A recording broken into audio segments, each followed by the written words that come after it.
Hello friends, welcome to my channel. आज हम discuss करेंगे इंडियन इकोनॉमिक डेवलपमेंट के 8th चैप्टर में से 3rd पार्ट के बारे में। इसकी 2 वीडियोस ऑलरेडी अपलोड कर दी गई हैं। अगर वो वीडियोस आपने नहीं देखी तो उन सभी वीडियोस का लिंक डिस्क्रिप्शन में गिवन है, आप जाकर देख सकते हैं। इस 3rd पार्ट में आज हम डिस्कस करेंगे अपने 4th topic, that is problems facing human capital formation in India. यानी वो कौन से कारण हैं जिसकी वजह से इंडिया में ह्यूमन कैपिटल फॉर्मेशन नहीं हो पा रही, हम उतना ज्यादा इंप्रूव नहीं कर पा रहे जितना कि बाकी डेवलप्ड कंट्रीज कर पा रही हैं। वो कौन सी प्रॉब्लम्स हैं जिसके कारण ह्यूमन कैपिटल फॉर्मेशन नहीं हो पा रही? Why India lacking human capital formation? India में ह्यूमन कैपिटल को फॉर्म करने की कमी क्यों है as compare to developed countries? इसमें फर्स्ट रीजन हमारे पास आता है राइजिंग पॉपुलेशन। इंडिया की पॉपुलेशन जो है वो इतनी फास्ट रेट से इंक्रीज हो रही है कि यहां की बेसिक नीड सेटिस्फाई भी नहीं कर पा रहे। यहां की इकोनॉमी में जो पॉवर्टी लाइन है वो बहुत ज्यादा हाई है। अभी भी 21% से ज्यादा population below the poverty line exist करती है, सर्वाइव करती है। एक ऐसी इकोनॉमी जो अपने इंडिविजुअल्स की बेसिक नीड सेटिस्फाई नहीं कर सकती, उससे ये एक्सपेक्ट नहीं किया जा सकता कि वो ह्यूमन कैपिटल फॉर्मेशन के ऊपर एक्सपेंडिचर करे, यानी अपने इंडिविजुअल्स की नॉलेज, इफेक्टिवनेस, एफिशिएंसी और स्किल्स को इंप्रूव करने के लिए खर्चा करे, क्योंकि सबसे पहले उसको एक्सपेंसेस करने होंगे बेसिक नीड्स को सेटिस्फाई करने के लिए। यही वो मेन रीजन है जिसके कारण ह्यूमन कैपिटल फॉर्मेशन नहीं हो पा रही, क्योंकि यहां की पॉपुलेशन बहुत ज्यादा फास्ट रेट पे इंक्रीज हो रही है। यहां पर हमें कह रहे हैं one of the major cause for lacking in human capital formation is rising population. सबसे बड़ा कारण पॉपुलेशन का इंक्रीज होना ही है, जिसकी वजह से हम ह्यूमन कैपिटल फॉर्मेशन नहीं कर पा रहे। It effects the growth process of an economy. अब क्योंकि अगर एक इकोनॉमी में पॉपुलेशन इंक्रीज होती रहेगी तो वहां की पॉवर्टी लाइन भी इंक्रीज होती रहेगी। ऐसे इंडिविजुअल्स जिनकी बेसिक नीड सेटिस्फाई नहीं हो रही वो पॉवर्टी लाइन में एग्जिस्ट करेंगे। इट मीन्स गवर्नमेंट जो है वो उनकी बेसिक नीड्स सेटिस्फाई करने के लिए खर्चा करती रहेगी, लेकिन डेवलपमेंट प्रोसेस में ज्यादा एक्सपेंसेस नहीं किए जा सकते। कोई प्रोडक्शन वर्क, कोई प्रोडक्टिव वर्क में एक्सपेंसेस नहीं हो रहे, इसीलिए वो इकोनॉमी जो है वो ग्रो नहीं कर पाएगी। As we are not having such a position to provide all the facilities of housing, sanitization, drainage, water system, education, power supply. ये सारी बेसिक फैसिलिटीज हैं जो प्रोवाइड की जाती हैं, और ये सभी बेसिक फैसिलिटीज भी सफिशिएंट नहीं है, क्योंकि पॉपुलेशन इतनी ज्यादा इंक्रीज हो रही है कि ये फैसिलिटीज सबको प्रोवाइड नहीं की जा सकती। एक ऐसी इकोनॉमी जो बेसिक नीड सेटिस्फाई नहीं कर पा रही वो ह्यूमन कैपिटल फॉर्मेशन में पिछड़ जाएगी, यानी ये उसका मेन प्रॉब्लम है। Hence, all this reduces the quality of life, non-availability of proper structure, which will help in creating human capital formation. अब क्योंकि यहाँ पर बेसिक नीड ही सेटिस्फाई नहीं हो पा रही है तो यहाँ पर क्वालिटी ऑफ लाइफ डिक्रीज हो जाएगी, प्रॉपर इंफ्रास्ट्रक्चर नहीं है, इसीलिए ह्यूमन कैपिटल फॉर्मेशन नहीं की जा सकती। ऐसे सेकेंड रीजन हमारे पास आता है ब्रेन ड्रेन। ब्रेन ड्रेन का मतलब क्या होता है? Immigration of highly trained and educated persons from one country to another. ऐसे इंडिविजुअल्स जो इंडिया में बोर्न हुए हैं, इंडिया में बर्थ हुआ है, एजुकेटेड भी इंडिया में किया है, ट्रेनिंग भी इंडिया में ही एक्वायर की है, यानी सारी स्किल्स, डेवलपमेंट, एजुकेशन इंडिया ने प्रोवाइड की है, लेकिन वो अपॉर्चुनिटीज एक्वायर करने के लिए कंट्री को छोड़ के किसी दूसरी कंट्री में चले जाते हैं और वहां पर अपनी नॉलेज, एक्सपीरियंस को यूज करते हैं, वहां की इकोनॉमी को हेल्प करते हैं डेवलप करने के लिए। उसको हम बोलते हैं ब्रेन ड्रेन। इंडिया में ये सिचुएशन बहुत ज्यादा प्रिवेल कर रही है, यानी इंडिया में जो भी पर्सन्स बोर्न होते हैं, एजुकेटेड होते हैं, क्वालिफाइड होते हैं और स्किल्ड होते हैं, वो सारे इंडिया को छोड़कर दूसरी कंट्रीज में जाते हैं अपॉर्चुनिटीज को एक्वायर करने के लिए। इसीलिए इंडिया में ह्यूमन कैपिटल फॉर्मेशन लो है as compare to other countries, क्योंकि वो इमिग्रेट कर जाते हैं, माइग्रेट होकर दूसरी कंट्रीज में शिफ्ट हो जाते हैं। Brain drain means immigration of highly trained and educated persons from one country to another. Brain drain का मतलब क्या होता है? वो persons जो highly qualified हैं, trained हैं, educated हैं, skilled हैं, वो एक कंट्री को छोड़कर दूसरी कंट्री में चले जाते हैं. There is a lot of brain drain in which persons who are born educated and trained in India were migrated to the another developed country. India में ब्रेन ड्रेन की सिचुएशन बहुत ज़्यादा प्रिवेल कर रही है. ऐसे इंडिविजुअल्स, ऐसे persons जो इंडिया में बोर्न हुए, एजुकेटेड हुए, उन्होंने ट्रेनिंग भी इंडिया में ही एक्वायर की है, लेकिन वो दूसरी कंट्री में माइग्रेट हो जाते हैं अपनी अपॉर्चुनिटीज एक्वायर करने के लिए. Hence this leads to decrease in the well qualified, educated, skilled and experienced persons. अब अगर इंडिया से ऐसे पर्सन्स माइग्रेट हो जाएंगे, दूसरी कंट्री में चले जाएंगे, तो ऑब्वियसली इंडिया में ह्यूमन कैपिटल फॉर्मेशन यानी क्वालिफाइड, एजुकेटेड, स्किल्ड और एक्सपीरियंस्ड पर्सन्स की कमी हो जाएगी. For example scientist, executives, administrators and engineers जो कि इंडिया में ही बोर्न होते हैं, एजुकेटेड होते हैं, ट्रेंड होते हैं, लेकिन वो अपनी सारी सर्विसेज यूज करते हैं किसी दूसरी कंट्री में जाकर, उनको हेल्प करते हैं ग्रो करने के लिए. थर्ड रीजन हमारे पास है डेफिसिट मैन पावर प्लानिंग. यानी इंडिया में मैन पावर कैसे यूज की जाए, कैसे इंडिविजुअल्स को यूज करना है, उनकी स्किल्स को यूज करना है इंडिया के डेवलपमेंट के लिए, वो प्रॉपर प्लानिंग की ही नहीं जाती. ऐसे पर्सन्स जो वेल एजुकेटेड हैं, स्किल्ड हैं, उनको भी जॉब अपॉर्चुनिटी नहीं मिलती, उनकी स्किल्स को यूज नहीं किया जाता. सो इट मीन्स प्लानिंग करने में प्रॉब्लम है, प्लानिंग जो है वो एक्यूरेटली नहीं की जाती, जिसकी वजह से एजुकेटेड और स्किल्स पर्सन की नॉलेज भी यूज नहीं हो पाती. सो यहां पर हमें कह रहे हैं it means not planning properly for the usage of human skills as labour force. Deficit manpower planning का मतलब क्या है कि प्लानिंग प्रॉपरली ना करना, किसके रिगार्डिंग, कि कैसे ह्यूमन स्किल्स को यूज किया जाए एज अ लेबर फोर्स, उनकी नॉलेज को, एक्सपीरियंस को यूज किया जाए, इसके रिगार्डिंग प्रॉपर प्लानिंग की ही नहीं जाती इंडिया में. There is increase in the demand of labour force but efforts are not made to supply the required labour force.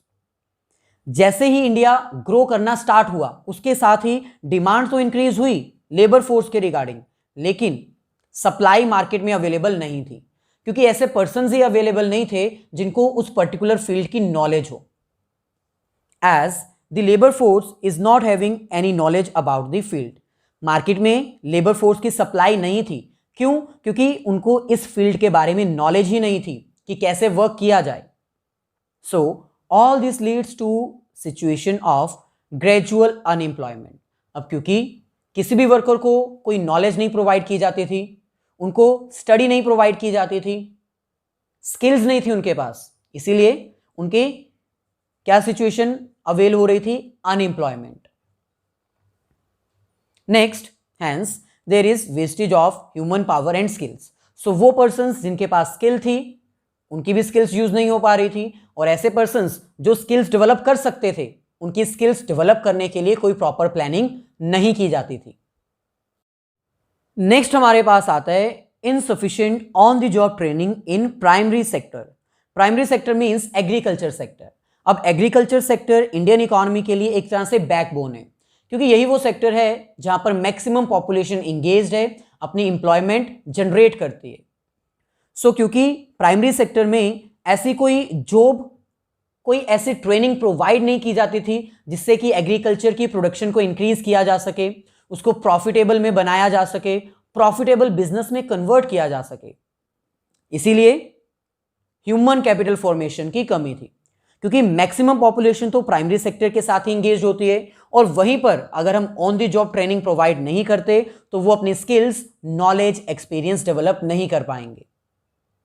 सो यहां पर हमें कह रहे हैं primary sector means agriculture sector is the backbone of Indian economy. So ये हमें पता है कि एग्रीकल्चर सेक्टर इंडियन इकोनॉमी के लिए बैकबोन है, क्योंकि मैक्सिमम पॉपुलेशन जो है वो इसी सेक्टर में इंगेज्ड है, ज्यादातर एम्प्लॉयमेंट अपॉर्चुनिटीज एग्रीकल्चर सेक्टर ही प्रोवाइड करता है. So there is need to start some training programmes which can be used for the development of skills that can be used in production process. Unfortunately, it has not received proper attention which will help them to develop some professional skills. Basically, ज़्यादातर population agriculture sector में engaged है, इसीलिए ज़रूरत थी कि इस sector को on the job training provide की जाए। ऐसे प्रोग्राम्स लॉन्च किए जाएं जहां पर उनको ऑन द जॉब ट्रेनिंग दी जाए, उनकी स्किल्स को डेवलप किया जा सके ताकि वो उन स्किल्स को यूज़ कर पाएं अपने प्रोडक्शन प्रोसेस में, प्रोडक्शन करने के लिए। लेकिन अनफॉर्चुनेटली ऐसी कोई अटेंशन दी ही नहीं गई। एग्रीकल्चर सेक्टर को इंप्रूव करने के लिए कोई ट्रेनिंग प्रोग्राम स्टार्ट नहीं किया गया जिससे कि फार्मर्स की नॉलेज को इंक्रीज किया जा सके, उनकी स्किल्स को इंक्रीज किया जा सके और वो उस स्किल और नॉलेज को यूज कर पाएं अपनी एग्रीकल्चर प्रोडक्शन को इंप्रूव करने के लिए। लास्ट हमारे पास है लो एकेडमिक स्टैंडर्ड्स, यानी इंडिया में कॉलेजेस, यूनिवर्सिटीज, स्कूल्स तो बहुत सारे हैं, लेकिन उनके जो स्टैंडर्ड्स हैं वो बहुत लो हैं। यहाँ से पास आउट होने वाले स्टूडेंट्स इतने भी एफिशिएंट नहीं होते कि उनको जॉब मिल पाए।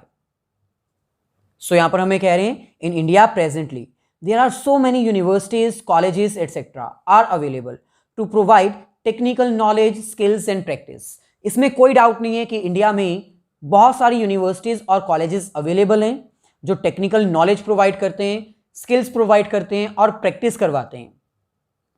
But the problem is their standards which are quite low. लेकिन प्रॉब्लम उनके स्टैंडर्ड्स को लेकर है। उनके स्टैंडर्ड्स इतने लो हैं कि वहां से होने वाले पास आउट स्टूडेंट्स अपने लिए रिक्वायर्ड जॉब भी नहीं फाइंड आउट कर पाते। There are so many graduates passed out every year but only a few will get their required jobs. Every year बहुत सारे स्टूडेंट्स ग्रेजुएट होके पास आउट होते हैं, लेकिन उनको अपनी जॉब के अकॉर्डिंग, अपनी रिक्वायरमेंट के अकॉर्डिंग वर्क नहीं मिलता, as they lack practical knowledge, skill and experience. क्योंकि उनको वहां पर थ्योरेटिकल नॉलेज तो सारी प्रोवाइड की गई है, लेकिन उनको कोई प्रैक्टिकल नॉलेज अप्लाई नहीं की गई, उनको ट्रेनिंग दी गई, उनको ऑन फील्ड एजुकेशन प्रोवाइड नहीं की गई। Hence leads to lack in human capital formation. इसीलिए इंडिया में ह्यूमन कैपिटल फॉर्मेशन की कमी है।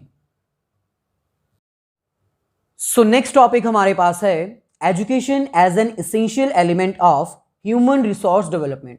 यानी एजुकेशन जो है वो एक इंपॉर्टेंट एलिमेंट है जिसको यूज किया जा सकता है ह्यूमन रिसोर्स को डेवलप करने के लिए, यानी ह्यूमंस की स्किल्स को डेवलप करने के लिए, उनकी नॉलेज को इंप्रूव करने के लिए, ताकि हम ह्यूमन को एज अ सोर्स यूज कर पाएं इकोनॉमी को डेवलप करने के लिए।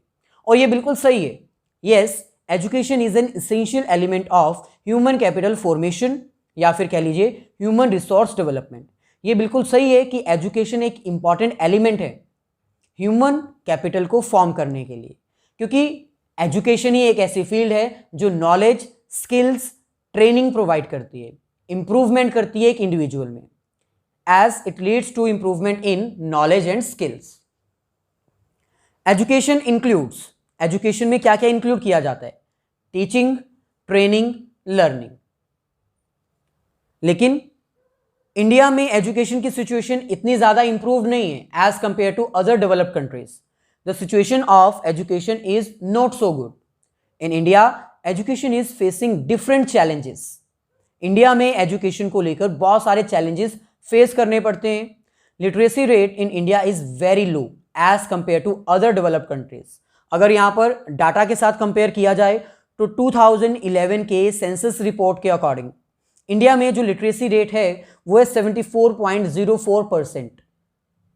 As compare to other developed countries ये बहुत कम लिटरेसी रेट है। अदर कंट्रीज में 90 to 95% लिटरेसी रेट है, यानी वहां के इंडिविजुअल 90 to 95% एजुकेटेड है, उनको नॉलेज है अपने फील्ड की।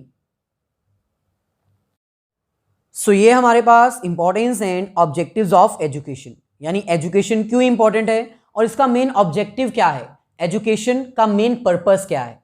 First, creating a responsibility of the citizens toward their family as well as economy। Education का मेन पर्पस क्या है? रिस्पॉन्सिबिलिटी क्रिएट करना, सिटीजन्स को रिस्पॉन्सिबल बनवाना toward there economy, toward their families. Help in the development of science and technology. Education का another main objective क्या है? Science और टेक्नोलॉजी को डेवलप करना, क्योंकि एक इकोनॉमी जहां पर एजुकेटेड पर्सन ज्यादा हैं, नॉलेज है जिनको, वही साइंस को डेवलप कर सकते हैं, टेक्नोलॉजी में इंप्रूवमेंट लेकर आ सकते हैं। Next, helps in proper utilization of physical as well as human resources for the development of the economy. It means physical और human दोनों resources को use करना, proper use करना ताकि economy को develop किया जा सके. It helps in increasing knowledge, skills, understandability and experience. So education क्यों इंपॉर्टेंट है? क्योंकि ये हेल्प करती है नॉलेज को इंप्रूव करने के लिए, स्किल्स को डेवलप करने के लिए, अंडरस्टैंडेबिलिटी और एक्सपीरियंसेस को इंक्रीज करने के लिए. Education also helps in increasing the participation of people for the development of an economy as now they are having skills to perform works. So simple है, अगर एक पर्सन वेल एजुकेटेड होगा तो वो जरूर पार्टिसिपेट करेगा, चाहे एज अ रिस्पॉन्सिबिलिटी कह लीजिए, लेकिन वो इकोनॉमी में पार्टिसिपेट करेगा, वर्क करेगा और अपनी फैमिलीज को सेटिस्फाई करेगा, जिसका डायरेक्ट बेनिफिट किसको मिलेगा? एक इकोनॉमी को, क्योंकि उससे डायरेक्टली इकोनॉमी में पार्टिसिपेंट्स इंक्रीज हो जाएंगे, प्रोडक्शन वर्क इंक्रीज हो जाएगा और इकोनॉमी डेवलप हो पाएगी. 6th, education helps in improving the standards of living as cultural standards. यानी एजुकेशन जो है वो हमें हेल्प करती है हमारा स्टैंडर्ड ऑफ लिविंग इंप्रूव करने के लिए, क्योंकि सभी इंडिविजुअल्स एजुकेटेड हैं, उनको पता है सही क्या है, गलत क्या है, उनको पता है कि कैसे उन्होंने अपनी रिस्पॉन्सिबिलिटी फुलफिल करनी है अपनी इकोनॉमी की तरफ और अपनी फैमिली नीड्स की तरफ. Last, leads to creation of human quality. Last में हम ये भी कह सकते हैं कि एजुकेशन हेल्प करती है क्वालिटीज इंप्रूव करने के लिए, ह्यूमन में कुछ क्वालिटीज इंप्रूव करने के लिए. नेक्स्ट हमारे पास है need for government intervention in education and health. यानी हेल्थ और एजुकेशन को इंप्रूव करने के लिए गवर्नमेंट की क्यों जरूरत है, क्यों गवर्नमेंट इंटरवेंशन करे? सिंपल है, एजुकेशन और हेल्थ एक ऐसा सेक्टर है जिसमें बहुत ज़्यादा अमाउंट चाहिए इन्वेस्ट करने के लिए, इनके इंस्टीट्यूट्स डेवलप करने के लिए, नॉलेज स्प्रेड करने के लिए बहुत ज़्यादा फिक्स्ड इन्वेस्टमेंट चाहिए, जो कि प्राइवेट सेक्टर नहीं कर सकती. और अगर प्राइवेट सेक्टर करेगी भी तो वो अपना प्रॉफिट अर्न करने के लिए करेगी. सो क्योंकि दोनों ही सेक्टर सर्विस सेक्टर में आते हैं और ये बेसिक नेसेसिटीज में इंक्लूड किए जाते हैं और इनमें ज़्यादा अमाउंट चाहिए इन्वेस्ट करने के लिए, इसीलिए यहाँ पर गवर्नमेंट का इंटरवेंशन होता है और गवर्नमेंट एजुकेशन और हेल्थ फैसिलिटीज इंप्रूव करने के लिए वर्क करती है. So government plays an important role for the development of educational and health facilities. Government बहुत इंपॉर्टेंट रोल प्ले करती है एजुकेशन और हेल्थ फैसिलिटीज को इंप्रूव करने के लिए, उनको डेवलप करने के लिए. And there is need for the intervention of government. और गवर्नमेंट की इंटरवेंशन की बहुत ज़्यादा ज़रूरत है. क्यों? As development of educational and health institutes require huge investment. अगर आप एजुकेशनल और हेल्थ इंस्टीट्यूट्स ओपन करना चाहते हो, डेवलप करना चाहते हो, तो उसमें आपको बहुत ज़्यादा अमाउंट इन्वेस्ट करनी होती है, जो कि प्राइवेट सेक्टर के लिए पॉसिबल नहीं है. And no private sector will be willing to invest unless they are allowed to recover their huge cost by charging high prices. और अगर प्राइवेट सेक्टर स्टार्ट करता भी है एजुकेशनल और हेल्थ इंस्टीट्यूट्स, तो उसका मेन मोटिव प्रॉफिट अर्न करना होगा, सोशल सर्विसेज प्रोवाइड करना नहीं होगा. वो ज़्यादा प्राइस चार्ज करेगा, हाई प्राइस चार्ज करेगा ताकि वो अपनी कॉस्ट कवर कर पाए और प्रॉफिट भी अर्न कर पाए. So if it does so then it will be very difficult for the poor section to afford educational and health facilities. अगर प्राइवेट सेक्टर एंटर करता है, टोटली प्राइवेट सेक्टर कर दिया जाता है एजुकेशनल और हेल्थ फैसिलिटी में और गवर्नमेंट की कोई इंटरवेंशन नहीं होती, तो इन दैट केस जो पुअर सेक्शन है वो इन सर्विसेज को अफोर्ड नहीं कर पाएगा. सो ये थी हमारी आज की वीडियो, जिसमें हमने ह्यूमन कैपिटल फॉर्मेशन की प्रॉब्लम्स को अंडरस्टैंड किया और importance of education and health facility को अंडरस्टैंड किया.